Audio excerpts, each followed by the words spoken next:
मर्जी तुम्हारी,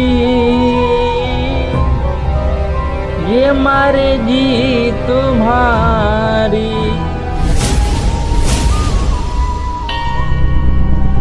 इनका जन्म 4 जुलाई 1996 को मध्य प्रदेश छतरपुर जिले के गढ़ा नामक गांव में हुआ था।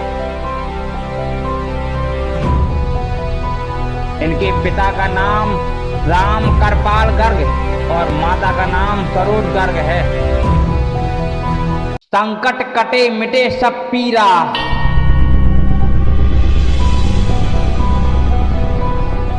भूत पिशाच निकट नहीं आवे, महावीर जब नाम सुनावे। तो जय बालाजी महाराज। बागेश्वर धाम के सभी भक्तों से अनुरोध है कि इस वीडियो को अंत तक जरूर देखिएगा। शायद ये वीडियो देखकर आपको भी कुछ जीवन में कुछ सीखने को मिले। बागेश्वर धाम सरकार का ये ऐसा वीडियो है शायद आपने सोशल मीडिया पर कहीं देखा ही ना हो। तो जोर से बोलो जय बागेश्वर धाम सरकार की जय। ओम बागेश्वराय नमः। ओम बागेश्वराय नमः। ओम बागेश्वराय नमः। जीवन मेरा कितना दुख है, सुन ले पुकार मेरी,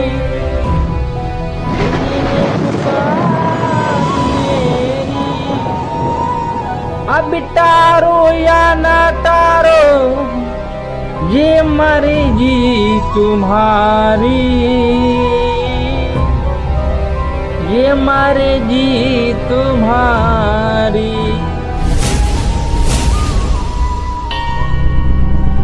इनका जन्म 4 जुलाई 1996 को मध्य प्रदेश छतरपुर जिले के गढ़ा नामक गांव में हुआ था। इनके पिता का नाम राम करपाल गर्ग और माता का नाम सरोज गर्ग है। इन्होंने अपने बचपन गढ़ा गांव में ही बिताया है। इन्होंने अपने जीवन में सबसे पहले अपने दादा से सीखना शुरू किया था, जिसका नाम भगवान दास गर्ग था।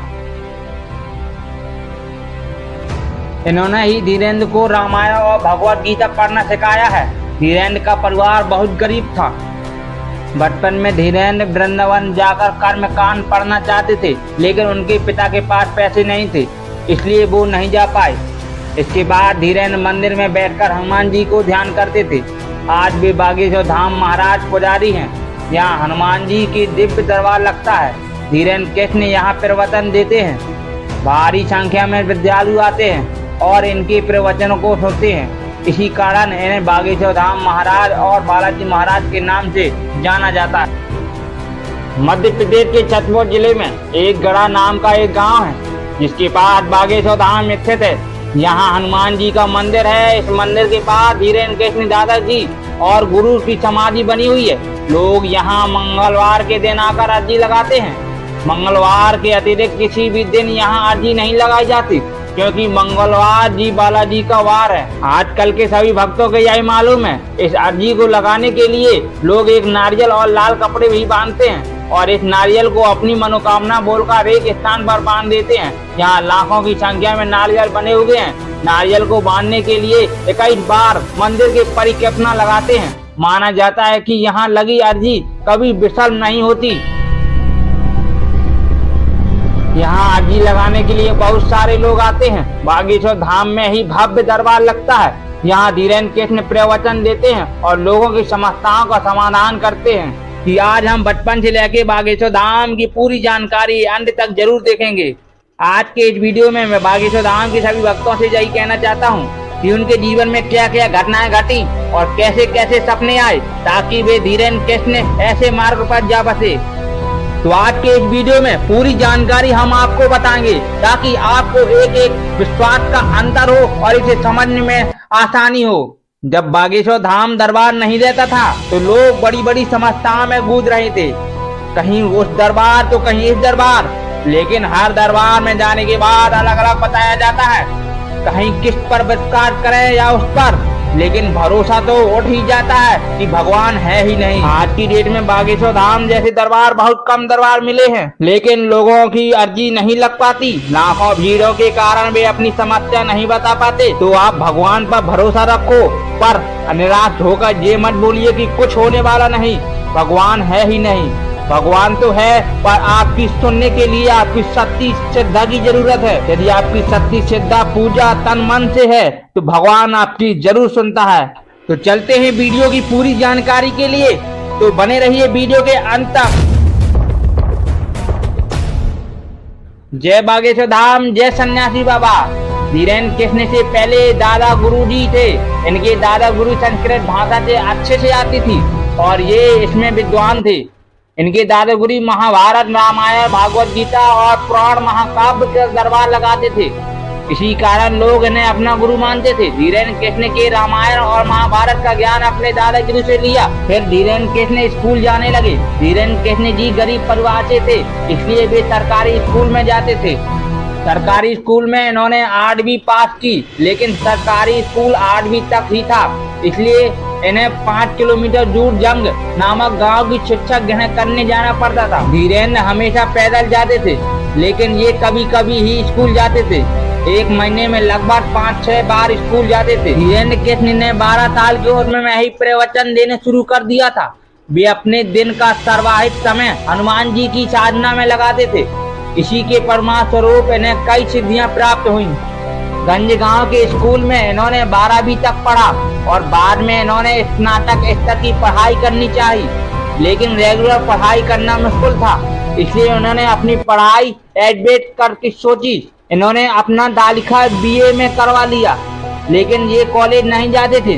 धीरेन्द्र के दोस्त अच्छे कॉलेज में शिक्षा ले रहे थे, लेकिन आर्थिक स्थिति ठीक न होने के कारण धीरेन्द्र ने इस पर ध्यान नहीं दिया। इसी दौरान इनका झुकाव पढ़ाई से हटकर मानव सेवा में और चला गया और इन्होंने आगे पढ़ाई नहीं की। धीरेन्द्र जी के अपने पूर्वजों और मार्गदर्शक को अपना कर्तव्य मानते हुए कल्याणकारी कार्य करना चालू कर दिया। अब हम आपको बताएंगे कि धीरेन्द्र कृष्ण की सफलता की कहानी क्या है, आखिर उनके बचपन में कैसे कैसे सपने आते थे। तो चलिए जानते हैं। धीरेन्द्र कृष्ण ने आर्थिक दृष्टि से कई अकारणों का सामना किया है। इन्होंने अपना जीवन गरीबी में बिताया। इनकी शिक्षा 8वीं तक सरकारी स्कूल में की थी। आगे की पढ़ाई करने में ये 5 गाँव गट के जाते थे और हमेशा पैदल जाते थे। जब 12वीं कक्षा की उत्तीर्ण हो गई तो इन्होंने कॉलेज BA के लिए दाखिला करवाया, लेकिन रेगुलर पढ़ाई न करना चाहा क्योंकि इनके लिए संभव नहीं था, इसलिए इन्होंने प्राइवेट में स्नातक स्तर की पढ़ाई की। इतना तो मैंने पहले ही बता दिया। इनके सारे मित्र अच्छे बड़े बड़े कॉलेजों में पढ़ते थे, लेकिन इन्होंने कभी उन पर ध्यान नहीं दिया कि मैं इतना गरीब क्यों हूँ और मैं बड़े कॉलेज में क्यों नहीं पढ़ रहा हूँ। ये जो सिर्फ अपने हनुमान जी पर भरोसा रखते थे। देखा, भगवान पर भरोसा रखने वाले आज तक कहां से कहां पहुंच जाते हैं, और हम लोग दुनिया की बातों में आकर, दुनिया की नजरों में आकर हम लोग भगवान पर विश्वास छोड़ देते हैं कि भगवान सुनता ही नहीं है। लेकिन अब मैं जो आपको कहना चाहता हूँ वो हमेशा सच होती है। भगवान चाहे आपके साथ बुरा करे या अच्छा, लेकिन होता है अच्छे के लिए। हमेशा याद रखना, चाहे आपके घर में कोई चला ही क्यों न जाए, लेकिन भगवान अच्छे के लिए करता है। भगवान अपने भक्तों पर कभी बुरा करता ही नहीं है। यदि आपको भगवान कष्ट दे रहा है, सुन नहीं रहा, तो समझ जाना कि भगवान परीक्षा ले रहा है। लेकिन एक मार्ग ऐसा आएगा कि आप भगवान से बहुत करीब होंगे। इनके परिवार की आर्थिक स्थिति ठीक नहीं थी, इसलिए इन्होंने अपने परिवार का पालन पोषण भिक्षा मांगकर किया था। चलो इतना तो हम भी मान लेते हैं, ये पंडित थे, इसलिए भिक्षा मांगना इनके लिए कोई बड़ी बात नहीं थी। आज धीरेन्द्र कृष्ण के पास सब कुछ होते हुए भी ये भिक्षा मांगकर खाते हैं। कभी आपने ऐसा सोचा है? इनके 2 भाई और एक बहन है। बड़े होने के कारण परिवार की सारी जिम्मेदारी इन पर थी। इनके पिता बहुत कम काम करते थे, इसलिए इनको आगे बढ़कर काम करना पड़ता था। बाद में इन्होंने सत्यनारायण भगवत की कथा सुनना शुरू कर दी। इससे स्थिति आर्थिक इनकी सुधर जाने लगी। दादाजी बालाजी जी के दरबार लगाते थे और मंदिर में बहुत सारा चढ़ावा आता था, लेकिन उन्होंने कभी भी इन पैसों का उपयोग घर पर के लिए नहीं किया। जय बागेश्वर धाम, जय बालाजी महाराज।